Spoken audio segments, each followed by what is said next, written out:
Buon pomeriggio, benvenuti a tutti, benvenute a tutte. E questo è il secondo incontro del ciclo dedicato alla tradizione del romanzo ai media. Si tratta di un percorso interdisciplinare che coinvolge non solo le lingue, ma anche i docenti di letteratura e molto altro. Dicevo, il secondo incontro, il ciclo di PCTO è stato inaugurato dalla nostra direttrice il 10 marzo, dalla professoressa Oriana Palussi, con una lezione intitolata Illustrated Legend with Virginia Woolf.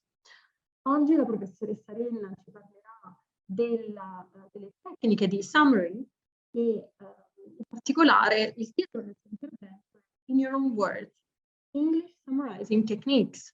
Prima di lasciare la parola alla professoressa, vorrei però brevemente introdurre la nostra scuola di mediazione linguistica internazionale, quindi condividerò una breve presentazione. Ok.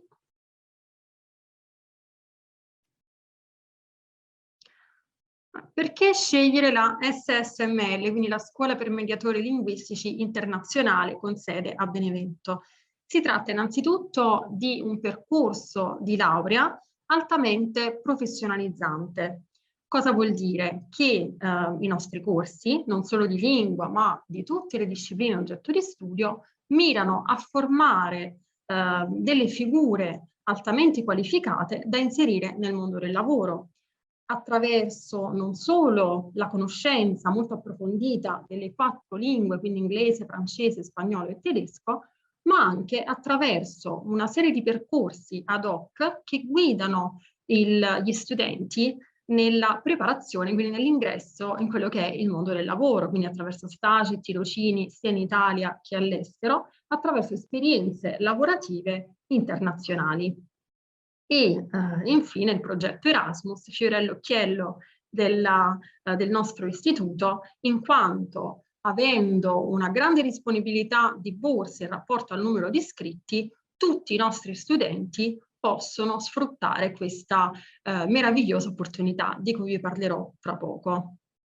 Perché studiare a Benevento, come sapete, Benevento, capitale dell'antico Sannio, è la perla della Campania, addirittura secondo un report del Sole 24 Ore, è la città con il più alto tasso di, diciamo, qualitativamente è la città con la qualità di vita migliore in Campania. Ecco perché, sfruttando soprattutto il fattore sicurezza, cultura, tempo libero e partecipazione.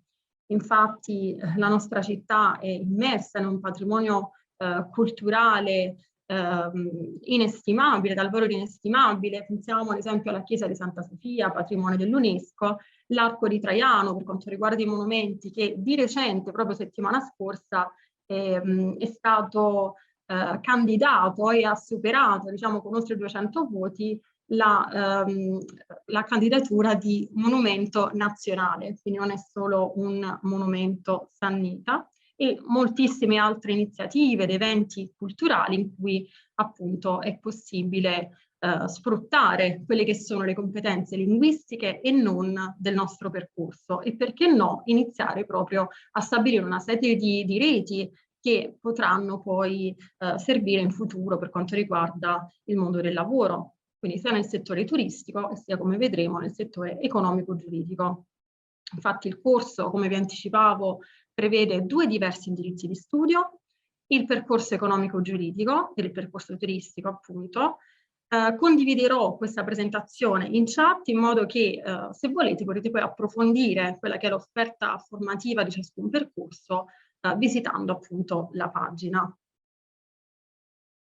L'orientamento della Scuola per Mediatori Linguistici non è solo un orientamento in ingresso, che prevede una serie di percorsi, di attività, di iniziative come quella di oggi, il PCTO, quindi che mira a supportare gli aspiranti studenti universitari nella scelta del percorso in base a quelle che sono le vostre ambizioni, le vostre attitudini, i vostri interessi, ma è un percorso che continua anche in itinere durante la formazione, durante la vostra esperienza accademica, ma anche e soprattutto, come vi anticipavo, attraverso gli stage, i tirocini e le esperienze Erasmus,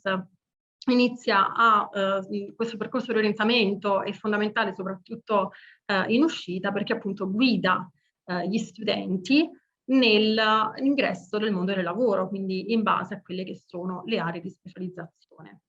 Qui abbiamo i video di presentazione di alcuni dei nostri docenti di lingue, che potrete, se volete, approfondire, guardare più tardi.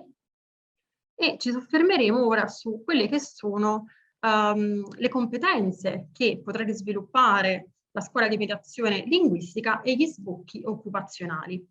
La scuola di mediazione linguistica prepara delle figure, dicevo, altamente qualificate per quanto riguarda il mondo della mediazione linguistica ed interculturale, il mondo dell'interpretariato e della traduzione specialistica, perché i nostri corsi di lingua, ricordo, non sono dei corsi che mirano a sviluppare delle competenze generali linguistiche, ma vanno a soffermarsi soprattutto su quello che è il processo di apprendimento e di acquisizione del lessico tecnico specialistico delle discipline oggetto di studio, quindi in particolare quelle del settore economico-giuridico e quelle del settore turistico. Quindi il percorso mediazione linguistica forma anche esperti nelle relazioni esterne di enti di promozione territoriale, quindi uffici turistici del territorio, consorzi di promozione del Made in Italy, esperti linguistici anche nell'ambito dell'import-export, delle aziende locali ma anche internazionali e multinazionali. Ed infine tour operator internazionali da collocare nelle agenzie di social media management e nelle aziende specializzate in quello che è il turismo congressuale, quindi figura altamente richiesta. Dicevo gli stage e i tirocini, qui abbiamo delle esperienze di nostri studenti o nostri ex studenti che quindi hanno da poco concluso il loro percorso accademico, che vi racconteranno la loro esperienza attraverso questi video che potrete visualizzare più tardi e vi daranno anche dei consigli su come affrontare appunto il vostro percorso di studi. Progetto Erasmus, vi anticipavo prima e lo conoscete sicuramente benissimo, ormai è un'esperienza consolidata da diversi anni, quindi in diverse università, e alcune delle destinazioni scelte dai nostri studenti le potete vedere qui in questo elenco, ma vi anticipo già che questo elenco sta diventando sempre più ricco, sempre più ricco di nuove destinazioni, perché stiamo stipulando quindi altre convenzioni con altri paesi europei e si tratta di un'esperienza non solo formativa a livello accademico, professionale, ma anche a livello di vita, perché il progetto Erasmus vi consente di trascorrere un periodo che va da 3 a 12 mesi in un altro paese europeo.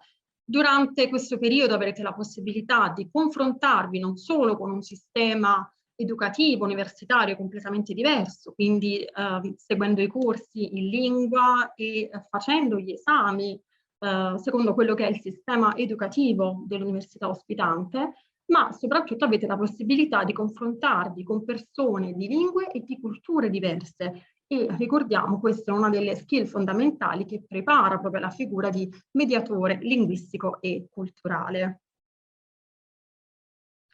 Il laboratorio linguistico, questo laboratorio è importante soprattutto perché vi dà la possibilità, in quanto studenti, vi darà la possibilità, in quanto studenti di lingue, di sfruttare appieno quelle che sono le risorse multimediali, come ad esempio il software di riconoscimento vocale denominato Speech Ace, che è particolarmente significativo ai fini del miglioramento della pronuncia della lingua inglese e molti altri strumenti, tra cui dizionari online, del nostro Ateneo.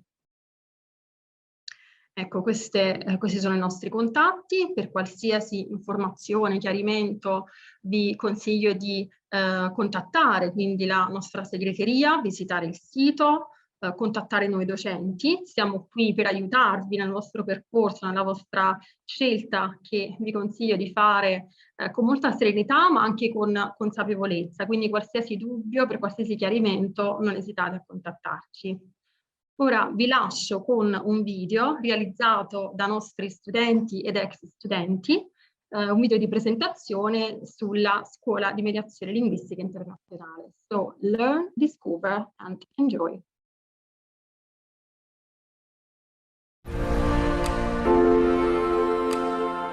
Benevento is a fascinating town in the south of Italy. It is famous for the legend of witches, its historical monuments, and breathtaking landscapes. This is where SSML is located. SSML is the acronym we use in Italy to describe the new bachelor's degree course in language mediation and translation. We have two main courses: the Business and Law course and the Tourism course. In each course, foreign languages are the main subjects.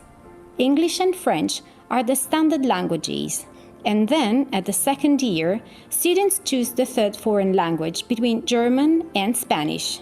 To give you an example of our courses, in the Tourism course, students study subjects like European tourism legislation, while in the Business and Law course, they have exams like business management or business economics. Let's try to describe our strengths. First and foremost, we put students center stage. We can do this because we have a limited number of students per class, so professors really get to know their students, which means finding the best strategies to help them fully achieve their potential and academic results. We also have a state-of-the-art language lab, where each workstation is provided with a computer, earphones, the best dictionaries, and a speech recognition and fluency assessment software. And of course, this makes the difference in language learning. Also, we provide a perfect balance between theory and practice in the study of foreign languages and the other subjects. Theory and practice need to go hand in hand, and balancing such poles is not easy. However, the faculty includes both researchers from the academia and professional figures, including interpreters, translators, lawyers, experts in the tourism field, and many other profiles, which allow us to meet the needs of the labor market. Last but not least, something we're very proud of, our internships. My name is Sara. I graduated at SSML and I will provide a general overview of our internships. This university provides students with the opportunity to carry out internship in line with their course of study. The companies selected by the university include private and public companies, both in Italy and abroad. The range of internships is pretty wide. They include activities at 4-star hotel in the amazing landscape of Amalfi Coast, where students develop the skill of professional receptionists, both front office and back office. With reference to the tourism sector, students translated the technical data sheets at Roman Theatre of Benevento. Now, international tourists can visit the place and read translations into different languages. The export is another interesting sector. Italy is where top quality products are produced, especially in the food and wine industry, and these products need to be exported to reach foreign markets. The activity of group leaders accompanying Italian students abroad is also in line with this study course, and our interns spend their summer in major European cities, including Edinburgh, Barcelona, and London. Other partners include embassies and consulates, where students provide administrative support and translation services. These are just some of the services we offer our students. Come and discover the many other services and opportunities provided.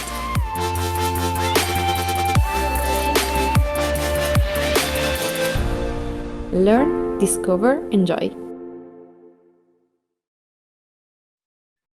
Bene. So, learn, discover, enjoy. Questo è il nostro augurio e questo è il nostro invito. Lascio la parola alla professoressa Michela Renna, ripeto, con il secondo appuntamento del PCTO. Il titolo della sua presentazione è In Your Own Words, English Summarizing Techniques. Francesca, grazie mille. E intanto si è collegata anche la nostra direttrice, la professoressa Oriana Palusci, che passa da un seminario all'altro. Diciamo, il bello di Zoom è che ci permette di essere presenti in più riunioni. Direttrice, grazie per essersi collegata. Prego, se vuole fare un saluto, grazie. Ok. Buonasera a tutti, scusate se mi sono messa in rete adesso, ma ero su Teams, non era su Zoom, però ci sono. Sono contenta di questo secondo appuntamento del PCTO. Un saluto a tutti i docenti e le docenti delle scuole che partecipano, a tutti gli studenti e le studentesse, alle colleghe della SSML. Lascio la parola a Michela Renna, prego.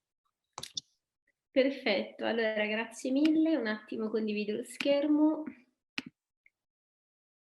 Ok.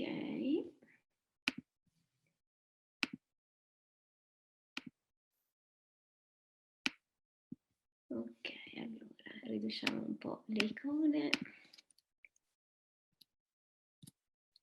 Perfetto, sì, dunque di nuovo benvenuti a tutti. Devo dire, il fatto di essere online non diminuisce l'emozione di essere alla presenza di 400-500 studenti, quindi davvero sono molto felice di avere l'opportunità di trascorrere questo pomeriggio con voi. Cercherò di non tediarvi troppo, quindi nonostante le telecamere spente farò delle domande ogni tanto, quindi vi chiedo di rispondere per dare appunto conferma di esserci. E io sono Michela Renna, ringrazio Francesca anche per la presentazione, insegno lingua inglese e traduzione nel corso di laurea in mediazione linguistica di Benevento. E oggi pomeriggio appunto ho il compito di descrivere brevemente questo summary. Cos'è un summary? Ma prima di passare all'inglese e entrare nel vivo della discussione, vorrei fare un brevissimo riferimento ad un articolo pubblicato lo scorso anno sul Corriere della Sera, un articolo di Fulvio Cammarano, che però a mio avviso è estremamente attuale. Il titolo di questo articolo è appunto Ridateci il riassunto e in questo articolo il giornalista Cammarano fa una riflessione sul fatto che molto spesso, ecco, quando ci sono prove di selezione, penso per esempio al concorso ordinario per le secondarie che si sta svolgendo un po' in tutta Italia, in tante sedi italiane, gli studenti sono costretti a studenti, docenti, ma appunto parlo di studenti perché anche nelle prove di ammissione all'università ci sono sempre quesiti a risposta multipla. Il riassunto viene un po' trascurato, quindi molto spesso si parla di domande trabocchetto, domande ostiche, domande ingannevoli. Proprio questa mattina ho letto un altro articolo sulla difficoltà di questi testi e quindi appunto Fulvio Cammarano si chiede perché non dare nuovamente rilevanza al riassunto. Vi leggo giusto un paio di passi in italiano di questo articolo. Per i docenti universitari è sempre più frequente incontrare studenti che non sanno come si studia, incapaci cioè di affrontare un testo per apprenderne il contenuto. La questione fa riferimento ad una grave incapacità di studiare. Si legge, talvolta con qualche fatica, senza cogliere il senso di quanto c'è scritto. Il problema non è nuovo e affiora ogni qualvolta si pubblicano i risultati delle prove invalsi o i dati del Censis. La pandemia ha riportato l'attenzione sull'insostituibile ruolo sociale della scuola. Eppure l'attenzione pubblica si è fermata alle questioni dell'emergenza pandemica, i banchi, le distanze, i trasporti. Però l'altra emergenza, quella dell'apprendimento, continua a rimanere sullo sfondo. Secondo il Censis, il 70% delle persone non riesce a comprendere un testo di media lunghezza. Sono dati importanti questi. E quindi raramente la riflessione pubblica si sofferma sulla questione del come insegnare a studiare. Non è un dettaglio tecnico, ma è l'architrave dell'intero edificio dell'apprendimento. Essere estromessi dalla piena comprensione di quanto si legge può facilmente diventare un problema serio per una società democratica. Il declino della capacità di studio in ambito umanistico, ma non solo, è andato avanti in modo proporzionale alla drastica riduzione della lettura e soprattutto del riassunto scritto. Tale attività, apparentemente umile e spesso negletta, contiene di fatto l'intero universo dell'apprendimento cognitivo di base. Riassumere è un atto creativo. Bisogna infatti concentrarsi sul brano, comprendere quanto si è letto, appropriarsi del significato e infine, a testo chiuso, rielaborare il tutto in forma scritta con un proprio lessico. Quindi se la comprensione di un testo di cui il riassunto non è altro che la certificazione scritta, e quindi se questo è il prerequisito indispensabile per fare il mestiere dello studente, per quale ragione non dovremmo leggerlo a unità di misura per ogni tipo di selezione o reclutamenti o finalizzato allo studio? Perché non selezionare gli studenti attraverso una verifica della comprensione di un testo? Invece di sottoporli a strampalati e discrezionati elenchi di domande casuali, gli studenti, perché non possono essere selezionati sulla loro capacità di comprendere quello che leggono? Ecco, ripeto, è un articolo dello scorso anno, ma credo sia estremamente attuale. Ridateci il riassunto, è un titolo molto bello che mi è piaciuto molto e ho deciso appunto di utilizzarlo proprio come introduzione all'incontro di oggi, che appunto sarà focalizzato proprio su cos'è un riassunto. And I think I can switch to English now. So that's the question we're dealing with. We're talking about the summary, okay? What do we mean by summary? As we said, it is something extremely important, not only in the life of a student, but in everyone's life, because we can be asked to summarize anything. It can be the plot of a movie, it can be summarizing the lectures to a school friend who is not at school. So we are required to summarize every day. So it is important to know the theoretical elements of a good summary. So first and foremost, I think that students must be aware that any text is divided into paragraphs. So it is important when we're dealing with a summary to identify each paragraph and find the titles, the headings of these paragraphs. Why am I saying this?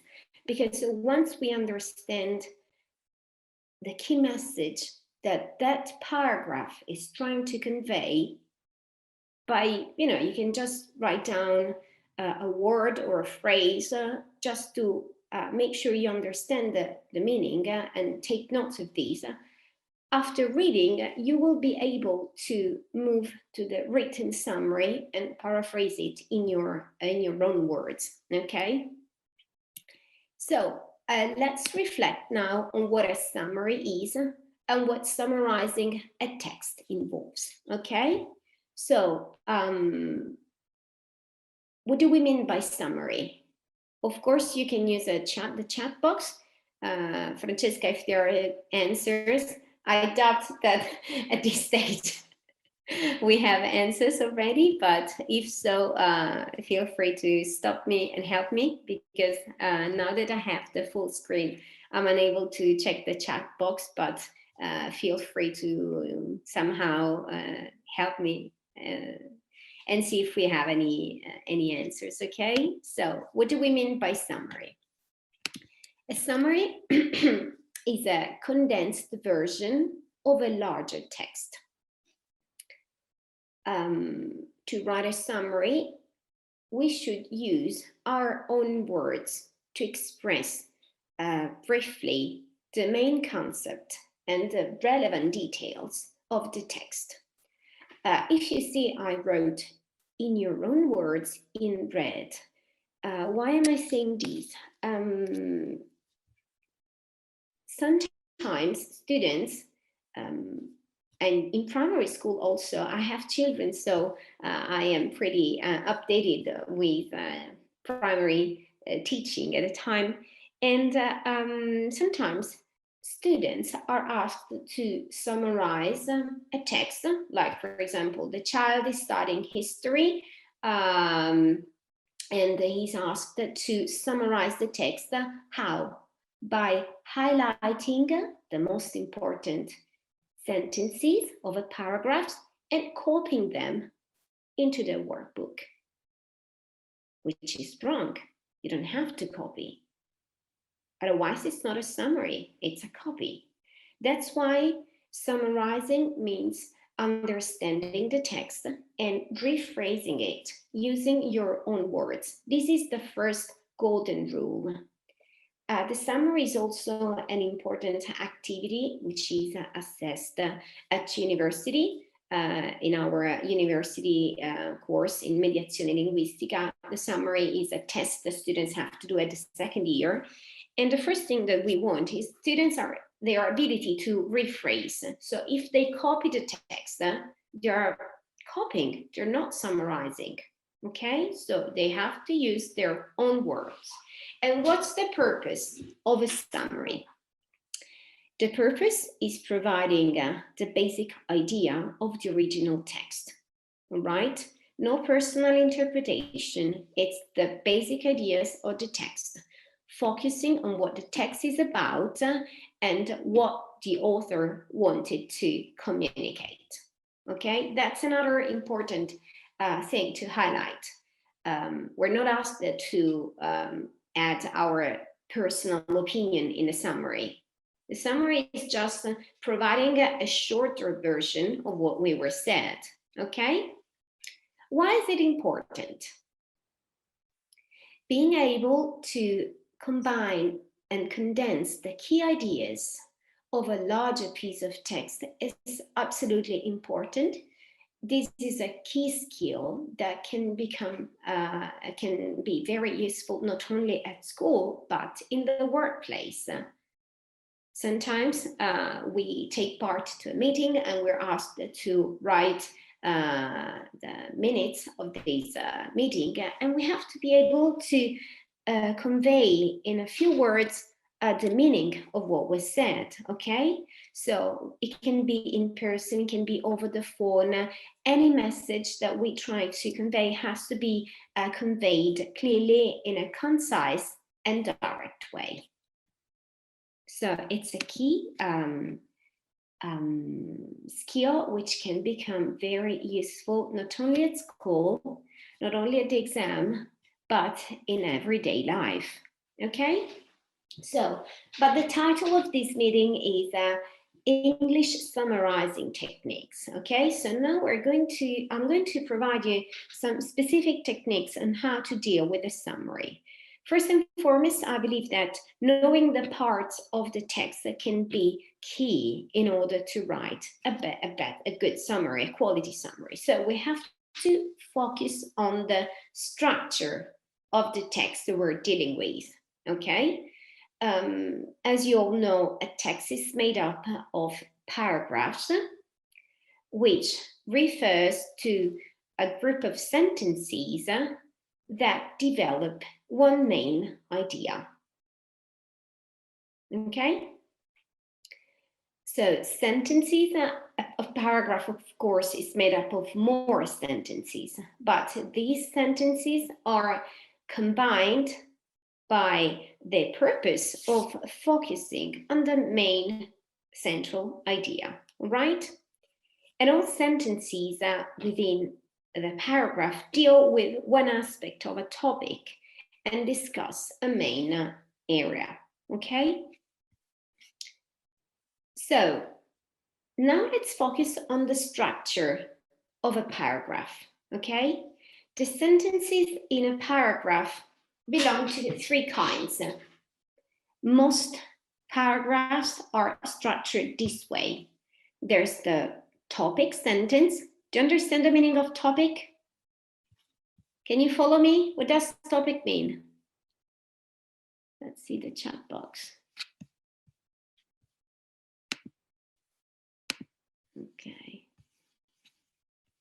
So topic sentence, it refers to the main idea, okay? Just a second.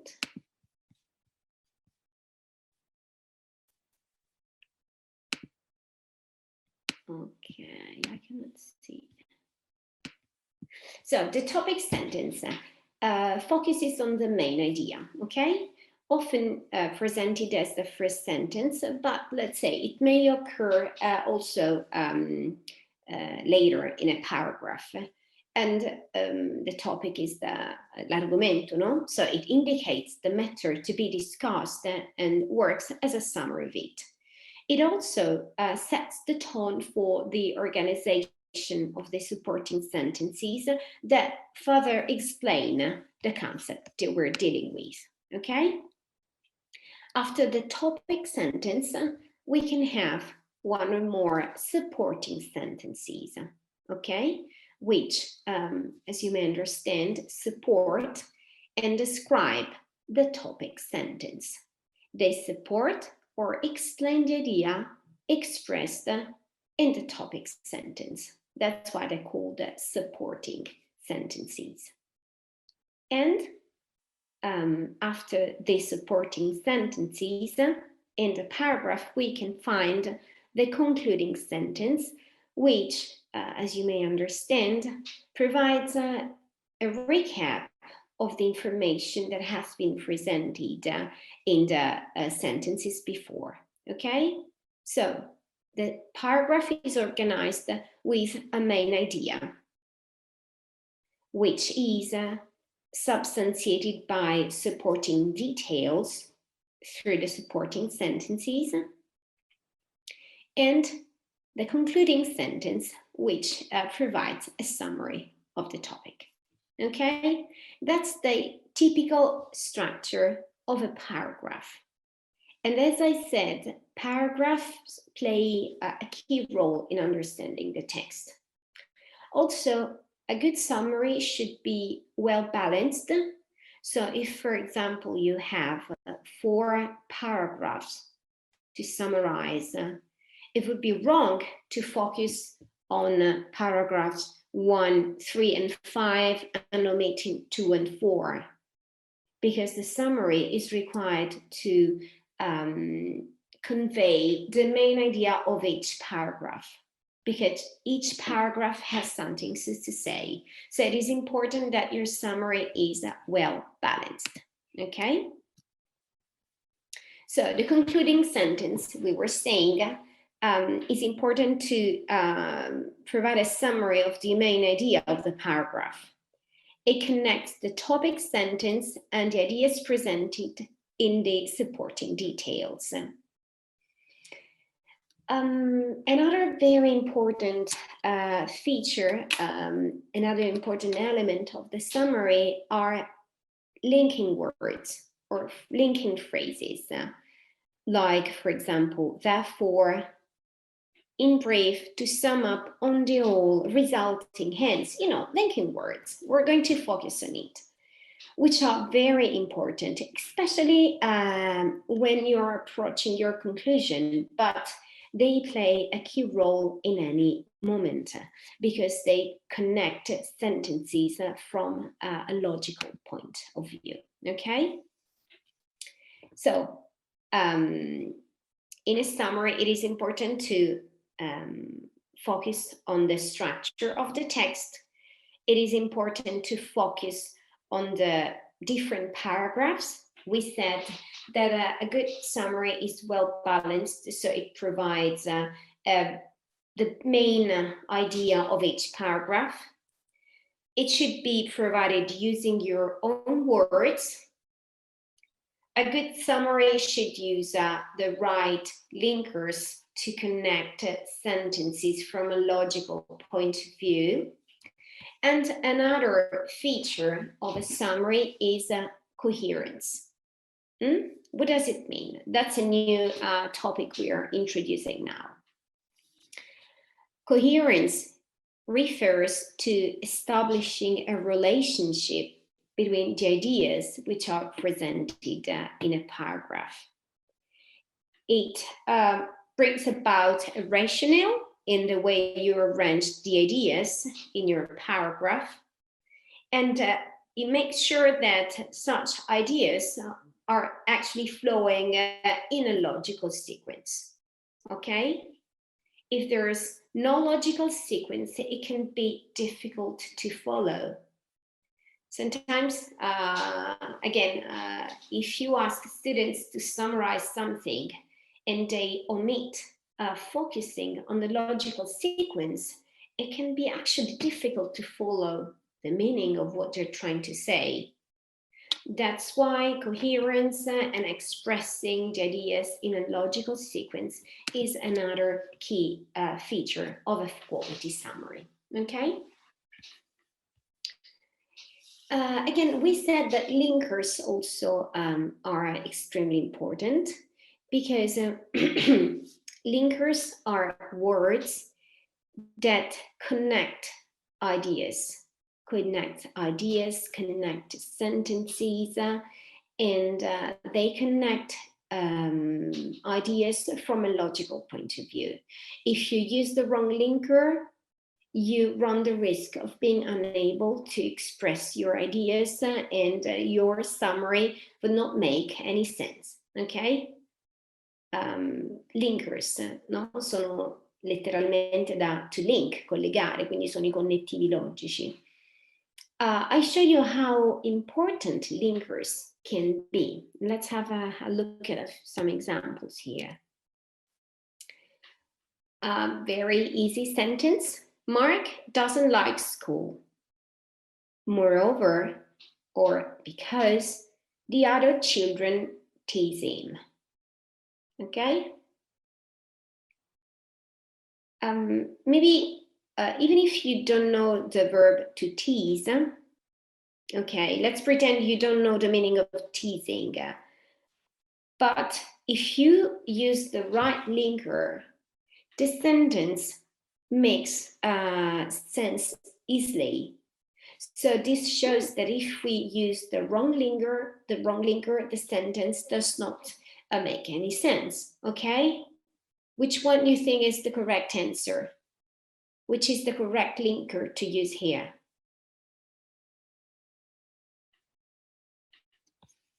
Okay, do we have, I'm just checking if we have comments in the chat box. Okay, again. Sto controllando anch'io. No. Feel free to interact. Do you know the meaning of the verb to tease?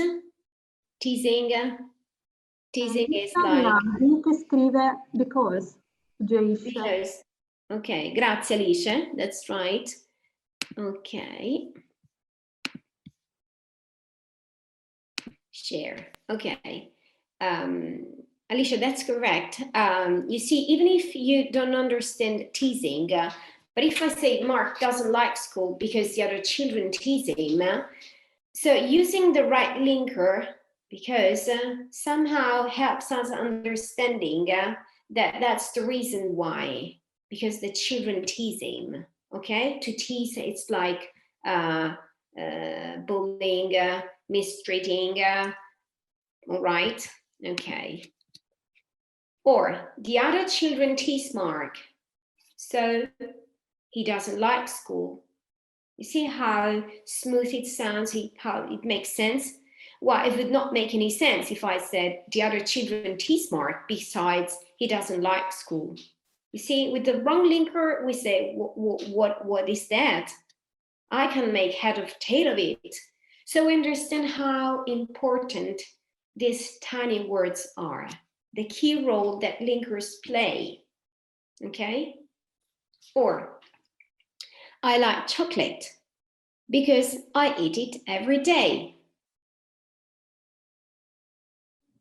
Is that correct? Or hence? What's the difference between hence and therefore? Hence. Hence. In chat suggeriscono hence, sia Andrea che Antonio. Okay. All right. That's why you eat it every day. It's because you like it. So hence I eat it every day. All right. These words do play a key role in making sure that the sentence is expressed logical. There's a logical sequence in these. So they are very, very useful.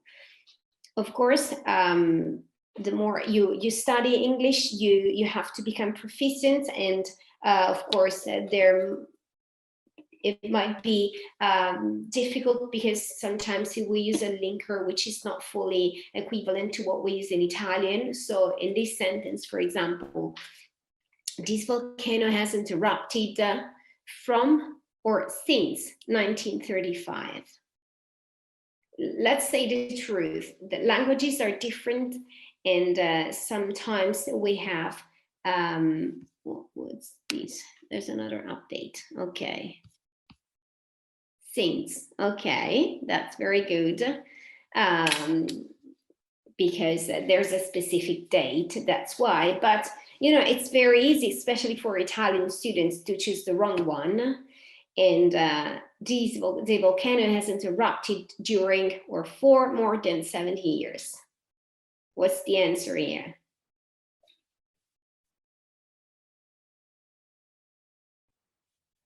Okay, 4 more, right. You see, in this case, it was more a little bit tricky, but I'm happy to see that you're here and you're involved and answering. Absolutely, this shows how linkers play a key role in our understanding. And of course, we have different types of linkers. For example, linkers that provide a cause and effect to introduce a reason and show the result, okay? We had to wait because it was pouring. Okay, what does pouring mean? Pouring, like pouring rain. That's a nice collocation. We had to wait because it was pouring. Let's see what we have. Sta diluviando, piovendo, piovere forte. That's correct, okay? All right. I also mentioned collocations. That's something we don't have the time to discuss. It's a little bit off topic, but I always like to mention how important it is to use the right word in combination with the others, okay?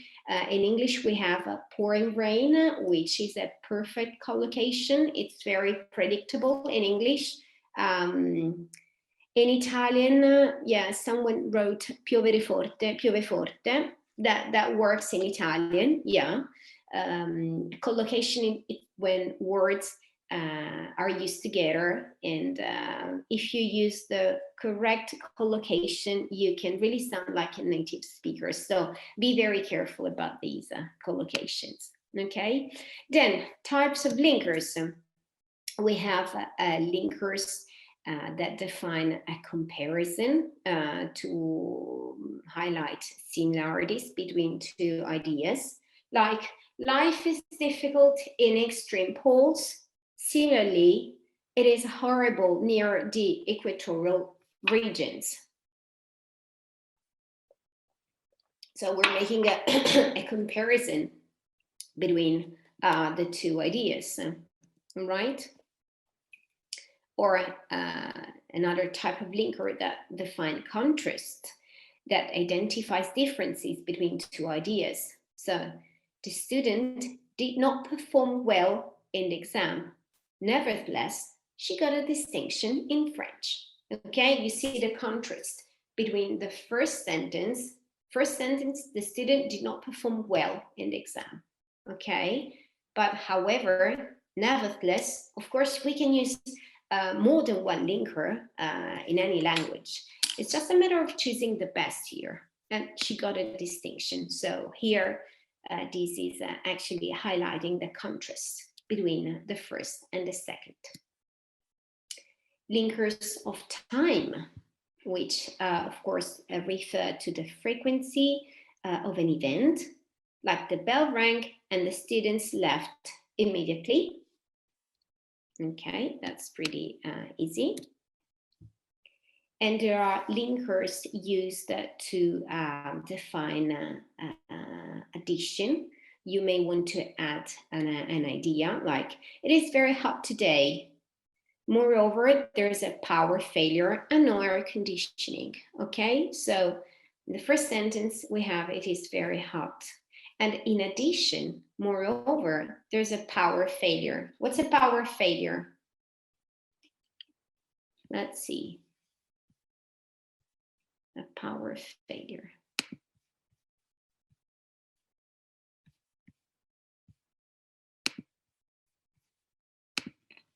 A power failure is when there's no power. It can be something like a blackout, quindi un'interruzione, l'interruzione della corrente, and there's no air conditioning, okay? Or you can introduce examples. I think she's very generous. For example, she gave a £100 note to a beggar in the street. What's a beggar? Come on, let's also increase your lexicon. A beggar. I think that the verb to beg has become very popular with the Maneskin, begging you. So the beggar is the person who is actually begging in the street, okay? So asking for money. Let's see the comments, chat box. Un mendicante, yeah, mendicare, to beg. It, of course, in the song it has a completely different meaning. It's to beg, meaning like supplicare, chiedere. That's right, okay. So, for example, it's basically providing an illustration to support the main idea. So the main idea is that the person we're talking about is very generous. And as an example of these, I is saying that she gave a £100 note to the beggar, okay? So the sequence, which shows the importance of the ideas by listening according to their priority, okay? There is a workers' protest today, therefore they diverted the traffic, okay?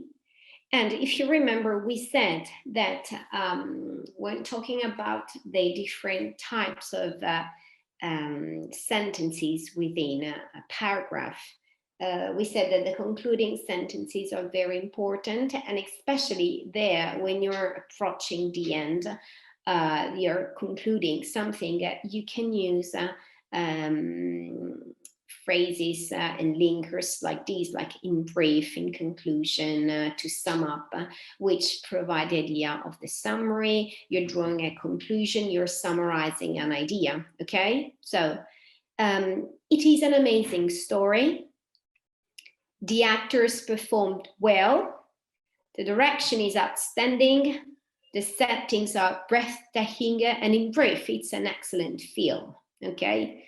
So we're talking about movies. And okay, now I have a tricky question, just to make sure you're not sleeping. As you may know, I'm a translator, so I always tend to focus on translating. And I have to say that one of the most difficult part in translating is avoiding lexical interference, okay? what's a lexical interference? When, you know, we are bilingual, we're translating a text, and it may happen that two different languages have similar words or phrases, okay? Like, for example, in Italian we have direzione, in English we have direction, or there's so many thousand examples of lexical interference. So it is very important to try to avoid such interferences in translation, okay? So who would like to translate this short sentence down here, the one about the amazing story? Or you may want to use the chat box and translate the actors performed well and the direction is outstanding. I'll give you a minute, okay? In the meanwhile, I'm going to drink some water.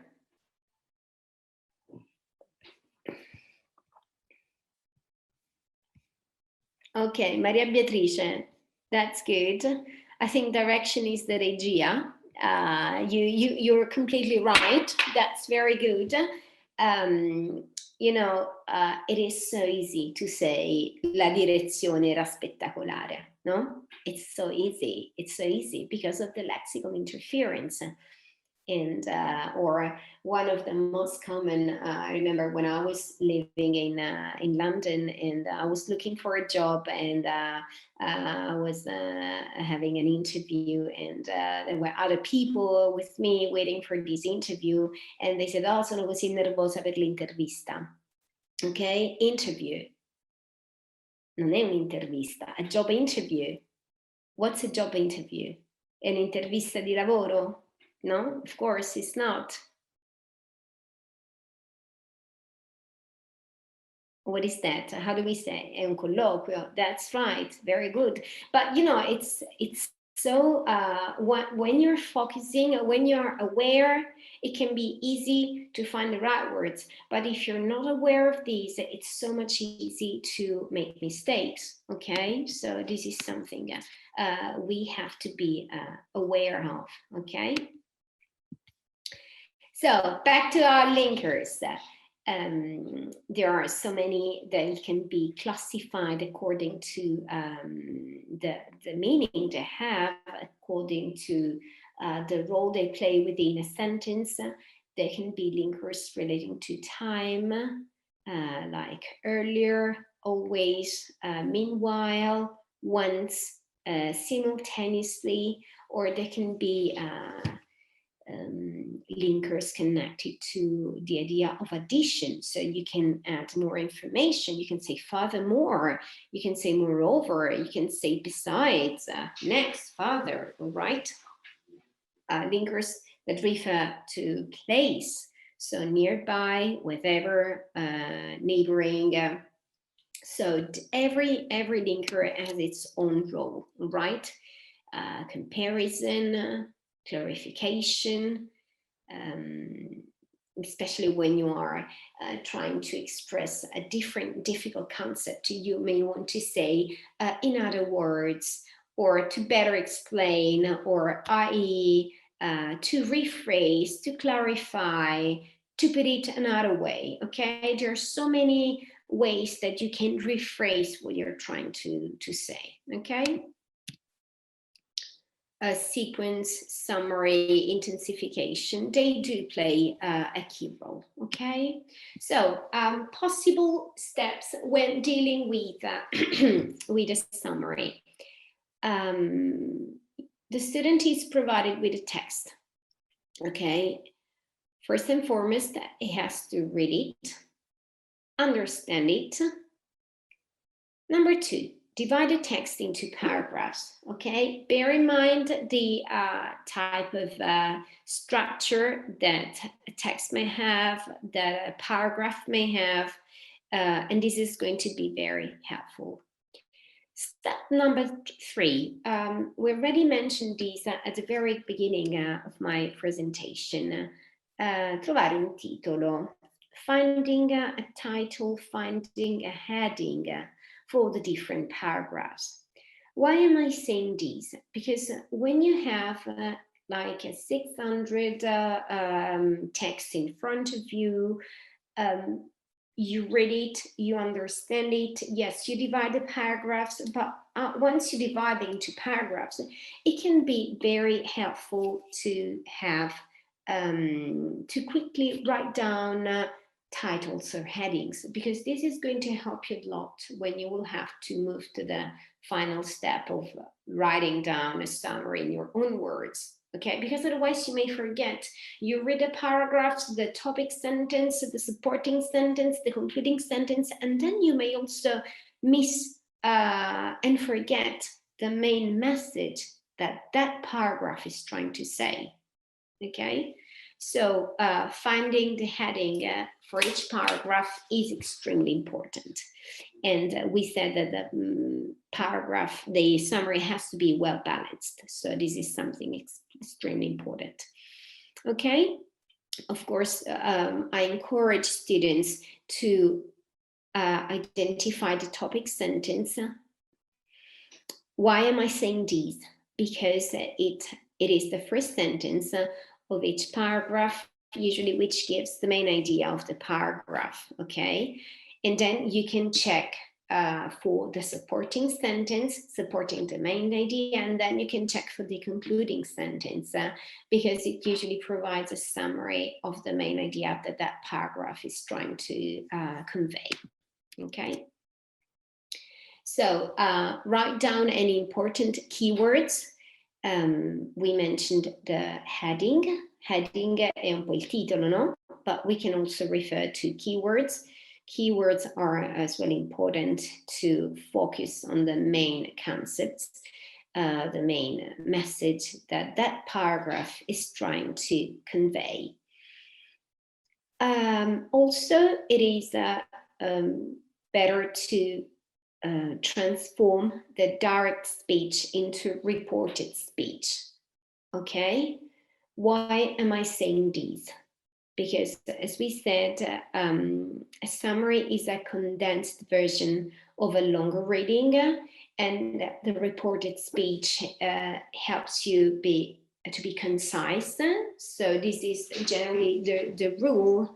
If you have, for example, if you are summarizing an article of a newspaper, and in this article there's an interview to President Obama who said, colon, quote unquote, in your summary, you don't write colon, quote unquote, you just use the reported speech, which means, cos'è reported speech? È il discorso indiretto, ok? So you don't use the direct, you use the reported speech, il discorso indiretto, quando si scrive un summary. And you have to write the summary in your own words using conjunctions, linkers, relative clauses to make the text compact and coherent. So these are the basic rules. I'm having this slide here just to give you an example. So this is a text that I asked my students of the second year last year to summarize at the exam. All'esame in inglese 2, come ho detto, diciamo il summary è un aspetto fondamentale da valutare nel corso di lingua inglese 2. And the title is The Risk of COVID-19's Asymptomatic Spread. As you know, we do not focus on literature in our university. As Francesca said, it is a degree course which tries to focus on professional figures.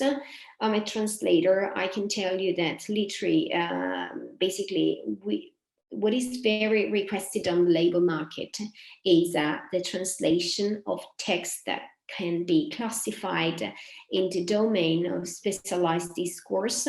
So that's the reason why also in the typical text that we deal on, and we prefer working on specialized discourse. And this is an example, okay? That's an article selected by the Time magazine by Alice Park, which our students had to summarize. Okay, so as you can see, you have the text here. As you can see, it has been divided into paragraphs.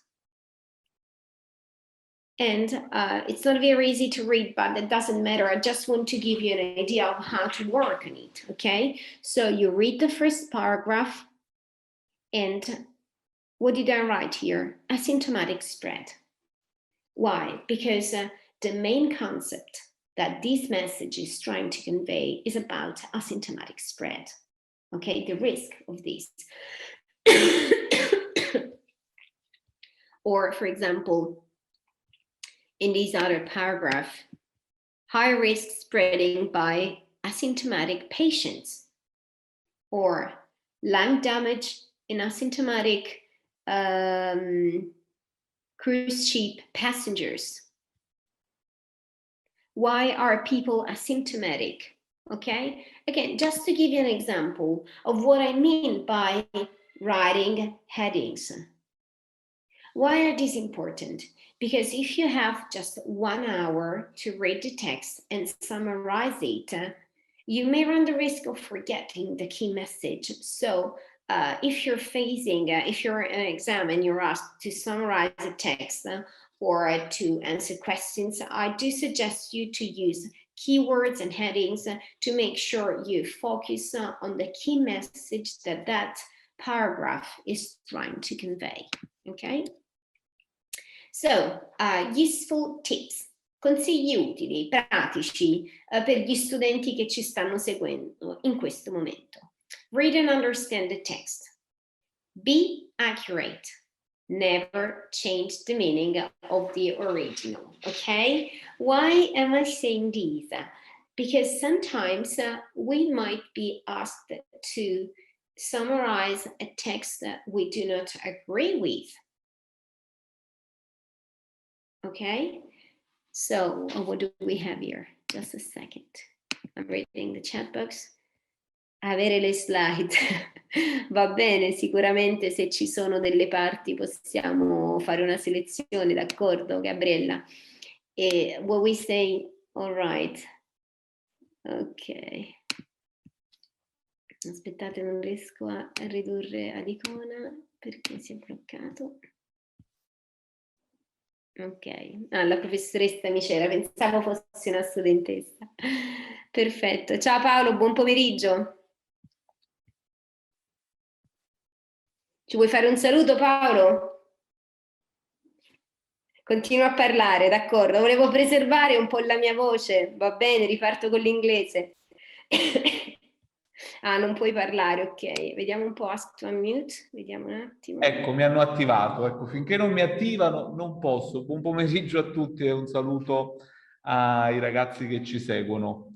Vabbè, io sono solo arrivato perché, diciamo, ora mi sono liberato e quindi ci tenevo a, ecco, penso che siate già avanti, ecco, nell'attività. Sì, sta andando tutto bene Paolo, grazie mille. Sì, in realtà Emanuele mi ha reso host, quindi riesco ad abilitare chi vuole parlare e comunque riusciamo ad interagire con la chat, quindi procede tutto bene. Ok, grazie Paolo, allora a dopo, proseguo.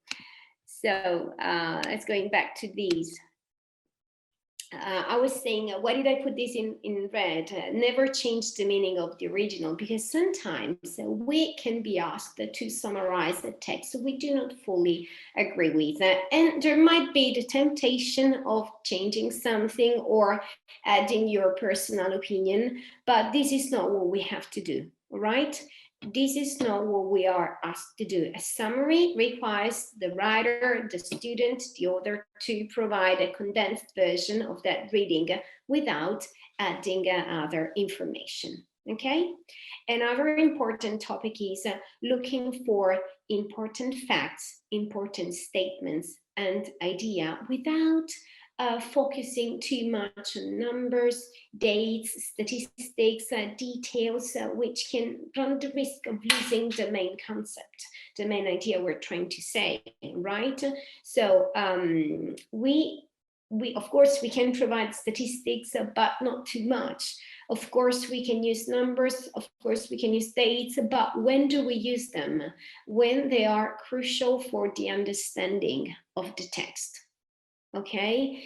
And this is important because sometimes students focus on details, but forget the main point that they're trying to say. That's why I always encourage my students not to get lost in statistics and numbers, but try to convey meaning, okay?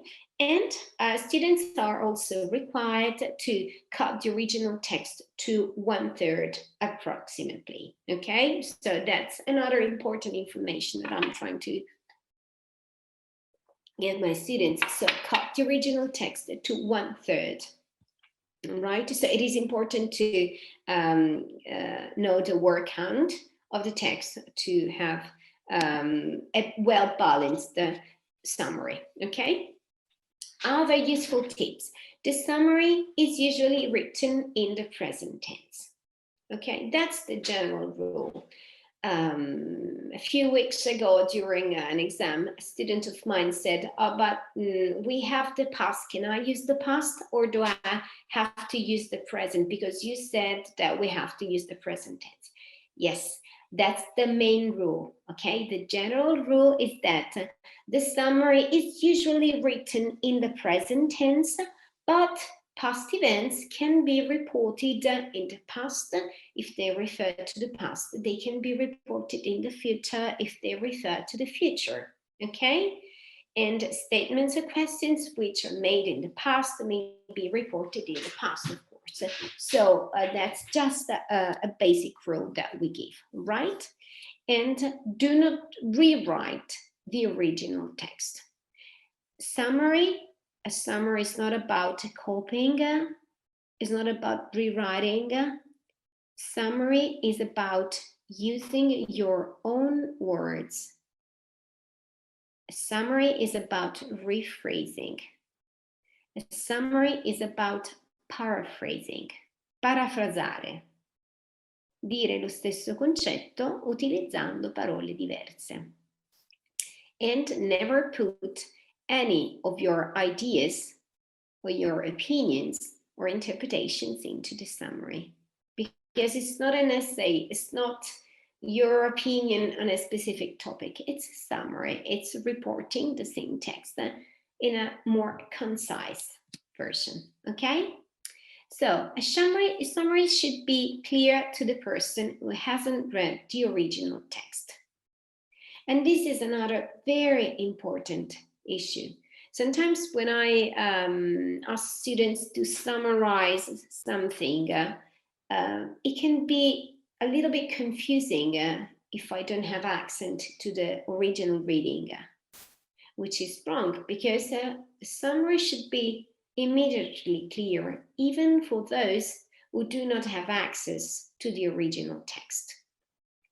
It should include the main points and be provided in a clear and concise way, okay?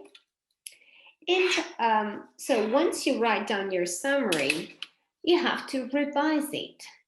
To revise, means that you have to read it again, you can proofread it, you can edit it, you have to make sure that it makes the same point as the article, because you want to make sure that you're not changing the meaning. You want to make sure that you did not omit anything important. You want to make sure that your summary reads smoothly with all the parts clearly related, okay? So these are the guidelines that have to guide the students in the revision of their summary. You have to make sure that it has the right size. So we said that it has to be 1/3 of the original reading. And of course, if your summary is too long, you are required to cut words rather than concepts or ideas, okay? Do you remember in the previous slide I said we have to avoid getting lost in numbers, getting lost in statistics? That's what I mean, okay? We have to spot all those non-essential information and delete them, okay? And of course, we don't want to see typist grammar mistakes, punctuation errors. You know, typists are always around the corner, so we have to try to avoid all these mistakes, spelling mistakes, punctuation errors every time we revise our summary, okay? So now I'm going to show you a very short video on writing summaries, okay, which is basically going to sum up what I said. But since we have 2 hours to spend together, I thought that it was a good idea to interact with students and have this sort of connection with them. All right, just give me a second.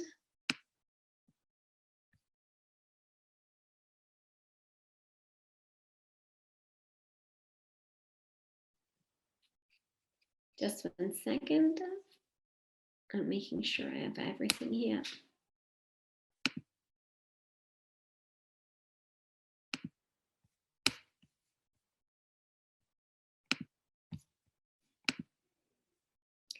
Okay, I'm going to share my screen again with share computer sound.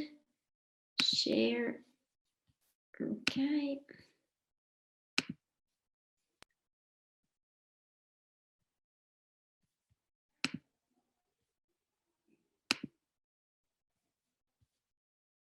Okay, let's go. I think we should explore a few solutions. Grammarly suggestions catch when your tone. So we summarize all the time in our daily lives. You may summarize something. Mi confermate, riuscite a sentire anche? Sì, si sente. Grazie. Interesting that you read in the news, or you may summarize a movie plot line for a friend, or a lesson for a classmate who has been sick and missed the class. And at some point in your academic career, you will have to write a summary, which is something that a lot of students find difficult. So I thought I would give you some tips on how to write an effective, successful summary. All right, now it's important to remember that a summary needs to be clear to someone who has not read, seen, or heard the original material.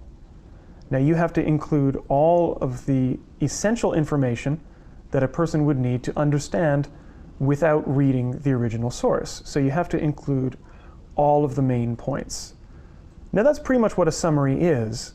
It's important also to remember that you shouldn't go beyond the main points.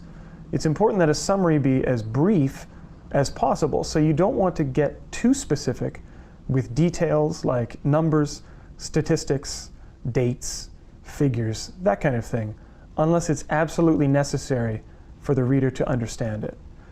Remember that a summary needs to be concise, brief. You don't want to be too descriptive.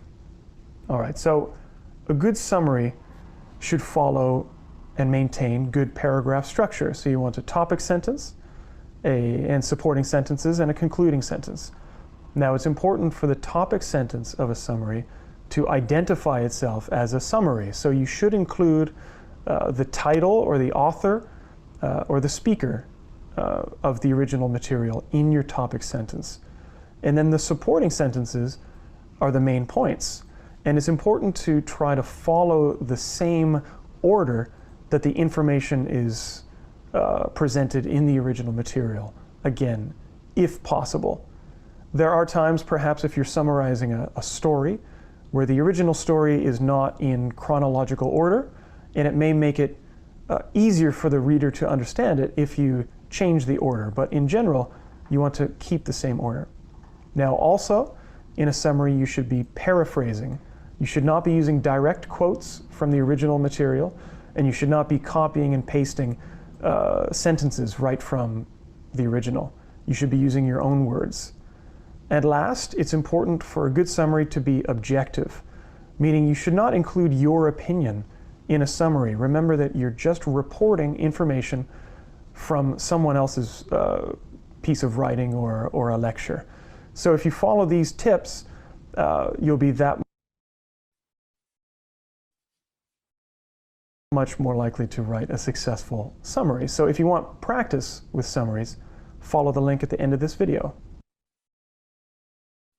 Okay, so I really like this video because it basically, in just a couple of minutes, summarizes what we've been talking about for the past hour. Okay, so expressing the main points, not being too much descriptive, just getting the main point, not be too specific, being concise.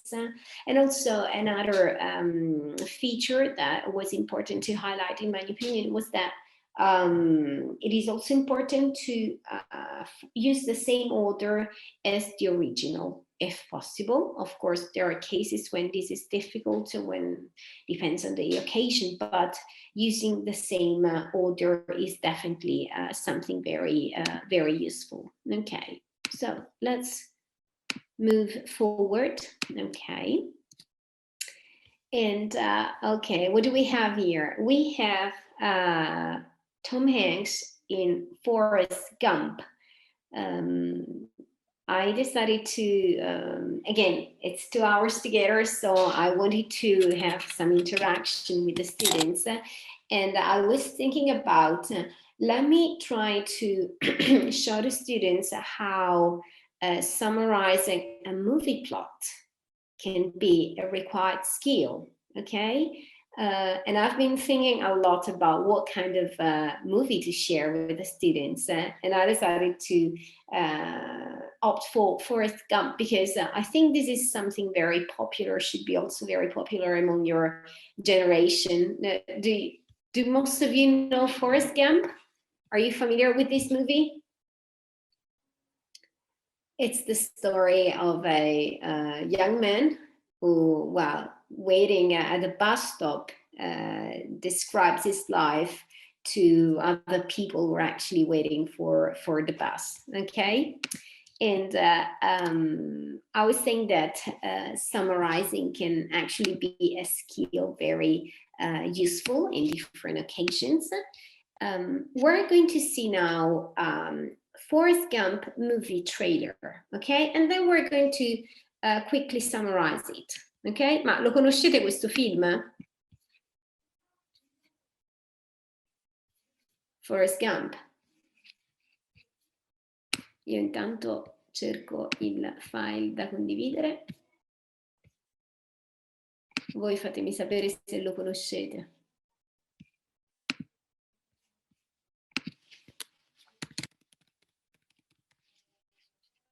Qui è scomparso.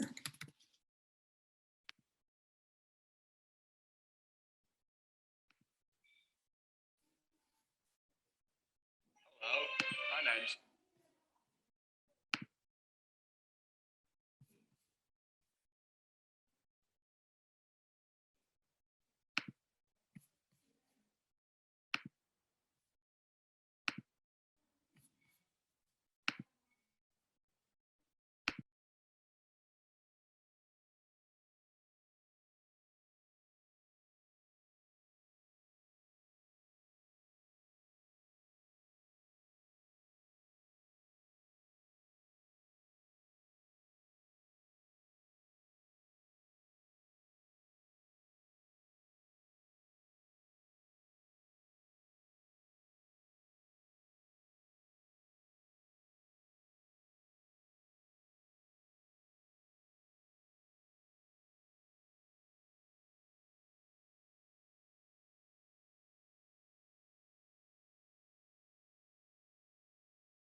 Ok, grazie Emanuele, perfetto, non so cosa sia successo. Allora, eccoci qui.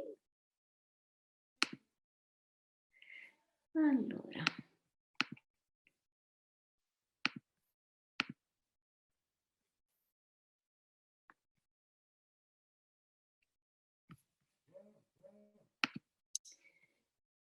Allora, niente, non va.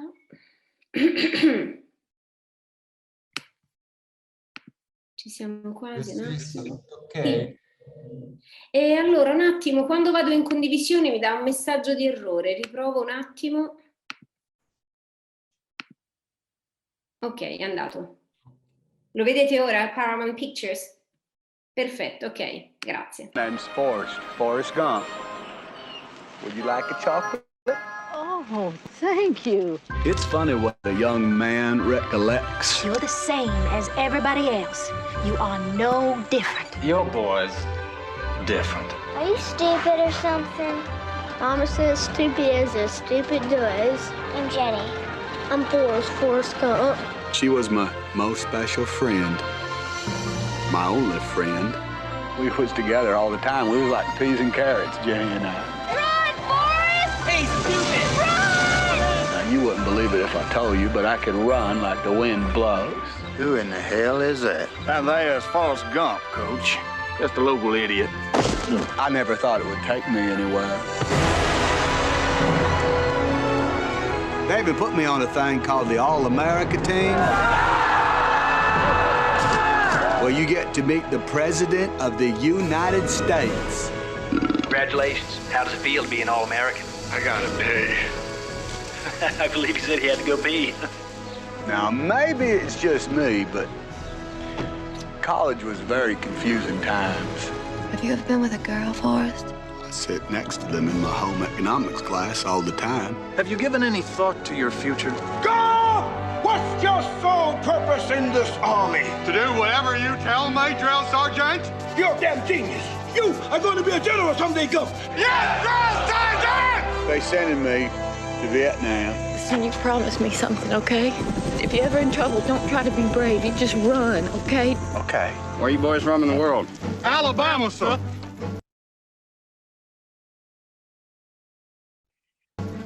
You twins? No, we are not relations, sir. For some reason, what I was doing seemed to make sense to people. Forget about me and get yourself out! Been awarded the Medal of Honor. How come? Now, my mama's always telling me how miracles happen every day. Some people don't think so. Jenny! But they do. You can come home with me at my house in Greenbow. I'll take care of you. Why are you so good to me? You're my girl. Paramount Pictures presents Tom Hanks. I'm not a smart man, but I know what love is. Robin Wright. Will you marry me? I'd make a good husband, Jenny. You would, Forrest. But you won't marry me. Gary Sinise. I never thanked you for saving my life. And Sally Field. My boy Forrest is going to get the same opportunities as everyone else. A film by Robert Zemeckis. What's my destiny, Mom? You're going to have to figure that out for yourself.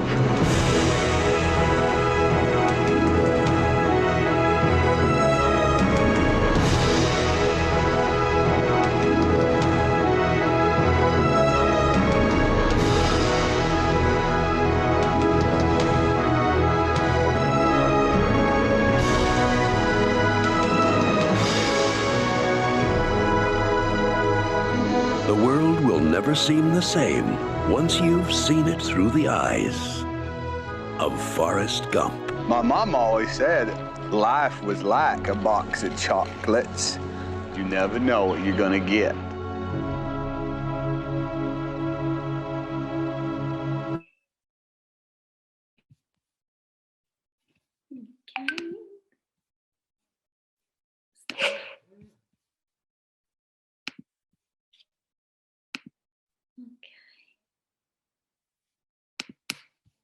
Ci siamo, riprendiamo il documento da condividere. Eccolo qua. Tutto bene, professoressa? Tutto benissimo, grazie. Sto recuperando il documento da condividere. Ok, lo commentiamo subito. Allora, c'è qualcosa di strano nelle condivisioni. Questa era l'ultima però, così non ci preoccupiamo, però non riesco più a condividere il file. Allora lo richiudo e lo riapro.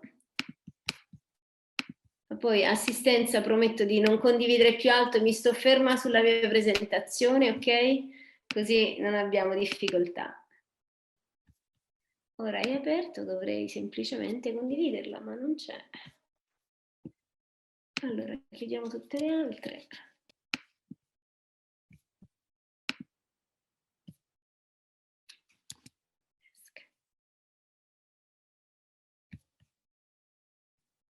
Michela, se hai un link puoi provare a scriverlo in chat e provo a condividere io. No, è semplicemente il file, è un file, ok. il file, il PDF sul quale sto lavorando e non me lo dà nella visualizzazione perché... Aspettate, provo a chiudere qualche finestra, forse sono troppe. Ecco, io nel frattempo che la professoressa Renna, diciamo, individua il file, andiamo in condivisione. Sì, secondo me devi chiudere tutto e lasciare solo quel file. Casomai lo chiudi e lo riapri anche e poi lo ricondividi. Perfetto, grazie. Volevo dire, tra qualche minuto, precisamente alle 17:30, i docenti e i tutor, mi raccomando, sono invitati a trasferirsi ad altro link che loro già hanno, perché ci sarà il primo incontro del tavolo per le lingue e i linguaggi specialistici che istituiamo. È un'attività, diciamo, di confronto con i docenti e quindi invito i docenti che sono presenti poi a collegarsi a questo ulteriore link che abbiamo loro già inviato. Abbiamo visto qualcosa? È apparso qualcosa? Sì, ci siamo, perfetto, eccolo qua. Ecco. Grazie Paolo, grazie mille. Quindi, so back to Forrest Gump, it was a very short video and basically I just want to show you how a 4-minute video can be summarized in a few line, okay? We don't have much time, but I think we have 10 minutes, so we can just focus on this a little bit more. So very quickly, I'm going to read a short summary of a few words for the whole trailer, which lasted 3-4 minutes, okay? So we have, slow-witted Forrest Gump has never thought of himself as disadvantaged, and thanks to his supportive mother, he leads anything but a restricted life.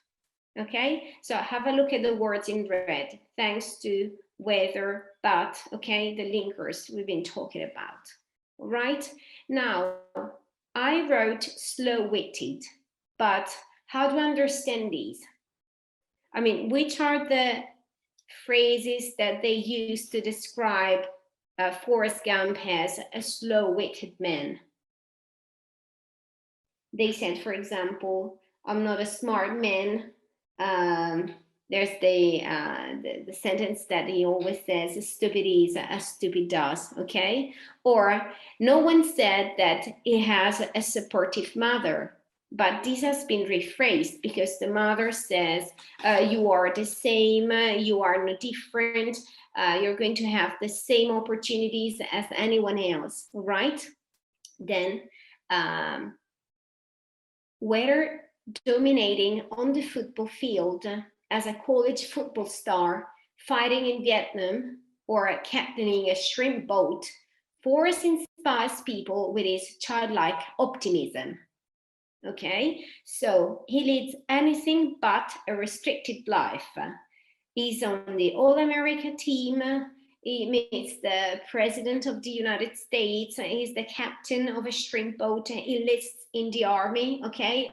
This to show that he had everything but a restricted life, right?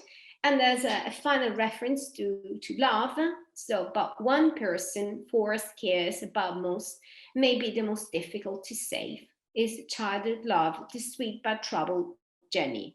Okay, and during this trailer we have a sentence supporting this, like I'm not a smart man, but I know what love is. my most special friend, my only friend. Okay, so just to give you an idea of how these can be, a summary can be helpful, right, for these. Now, I'm just checking what time is it. Paolo, quanto tempo abbiamo ancora? Chiudiamo, sì, più o meno i tempi ci sono. Ok, giusto un paio di minuti. Allora, prima di invitare i docenti a passare l'altro link che già avete per il tavolo tecnico sulle lingue.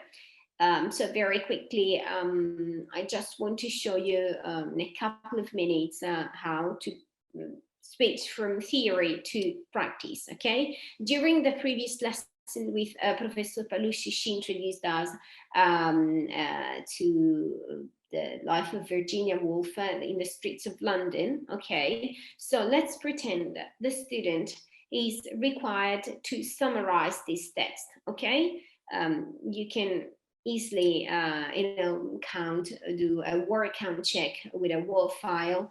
You have a text of about 450 words. So when you summarize, you have to cut in to 1/3, okay? So very quickly, that's the whole text. We read the text, we identify the paragraphs, we find headings for the different paragraphs. So in the first one, Virginia Woolf was born, her father, she grew up in a literary and intellectual atmosphere in London. Her education consists of private Greek lessons and above all access to her father's library, where she read wherever she liked. She spent her summers in Cornwall, and the sea remained central to her as a symbol, okay? So in this short paragraph, which can be the main point? It's about her life, but in particular, it's about education. So we just write on the side, education. So we keep this in mind when we have to move to the summary, okay? Second paragraph. For Virginia, water represented two things. On one hand, it represented what is harmonious and feminine. On the other hand, it stood for the possibility of the resolution of intolerable conflicts in death. The death of her mother, when she was only 13, affected her deeply and brought about her first nervous breakdown. She began to revolt against her father's tyrannical character and his idealization of the domesticated woman. Okay, so very quickly, what can be a heading for this paragraph? Okay, we're talking about the water, the meaning it has, her conflicts. So I thought that a very easy one would have been inner conflicts. Paolo, 2 minuti e chiudo. Ce li ho 2 minuti? Ok, grazie. Then, very quickly, another long paragraph about her literary career. So we have, I'm afraid that I can't go through all of it, but we can quickly have a look at the Bloomsbury Group, her marriage, the first novel, The Voyage Out, Mrs. Dalloway, To the Lighthouse of Land, okay? So very quickly, we can just summarize this as her literary career, which of course will become handy afterwards in writing the summary, okay? So in October 1929, she delivered 2 lectures at Cambridge, which later became A Room of One's Own, a work of great impact on the feminist movement, okay? Again, the novel The Waves, 1931, and the Second World War, which increased her fears and anxiety. She became haunted by the terror of losing her mind, and finally she could stand it no longer and drowned herself in the River Ouse at the age of 59, okay? So, suicide. In just one word, we are focusing on the main point, okay? So in these 450 words text, we have headings and paragraphs dealing with education, inner conflicts, literary career, and suicide. We have to use a 3-to-1 ratio, and so the summary has to be of about 150 words, which is this one, okay? You see on the right, I have the headings that I found, which I was able to rephrase using my own words to sum up the main topics we've been dealing about, okay? So instead of, we didn't have the time to read all of it, but you can see that the words that I'm using have been rephrased. It's not a copy and paste. It is about rephrasing using your own words. Okay, so this is the main message that I want to share with you. Summarizing is not something difficult, but it requires us to know the main points of what a good summary is. And of course, it requires practice. The more you practice, the easier it is, okay? Ok, so if you have any questions, feel free to use the chat box. Se avete domande, e Francesca, possiamo anche accettarle in italiano, sei d'accordo? Se hanno domande, curiosità, commenti anche. Highlighting the creative aspect of summary, and also for highlighting the importance of a summary as an analytical process of linguistic and metalinguistic reflection on language. I think we do have questions. We have updates from the chat. Let me check. Ok, c'è Teresa Migliozzi che ci ringrazia. Okay, ringrazio io voi, devo dire sempre presenti, anche gli studenti purtroppo silenziati, ma ripeto, era proprio per consentire una riunione con 500 persone, era per gestirla al meglio, e devo dire siamo riusciti comunque a interagire nonostante tutto, quindi devo dire è stata un bellissimo incontro, un argomento che mi sta molto a cuore, perché come diceva Francesca è un qualcosa che non serve solo tra i banchi di scuola, ma serve davvero in ogni contesto, quindi mi auguro che possa realmente ritornare utile agli studenti che ci hanno seguito, e vediamo se ci sono domande. Aspetta, qualche altro messaggio. Perfetto.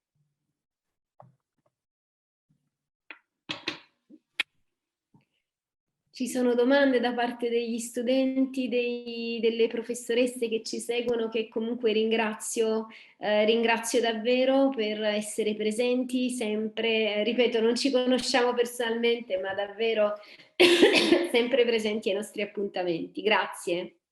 Grazie a voi.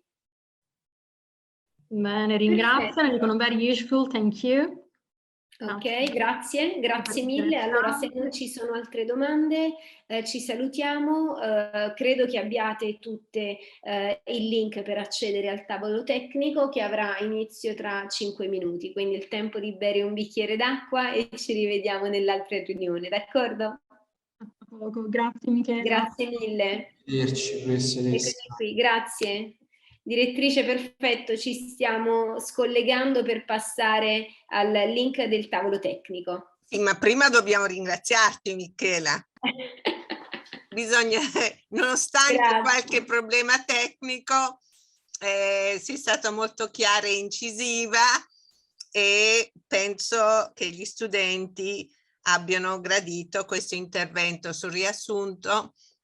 Il nostro consiglio è: 1, di fare il riassunto in italiano durante le lezioni di italiano, 2, di fare il riassunto anche nelle lezioni di inglese. So che sei d'accordo, Michela. Assolutamente, anche perché diciamo questi elementi teorici che abbiamo trattato si applicano a tutte le lingue, quindi assolutamente, assolutamente, che significa anche saper fare un buon riassunto, vuol dire saper studiare, perché gli studenti di solito imparano a memoria quello che c'è sul libro. Nessun docente ha mai chiesto agli studenti di imparare a memoria, quindi il riassunto è un esercizio per far proprio un testo.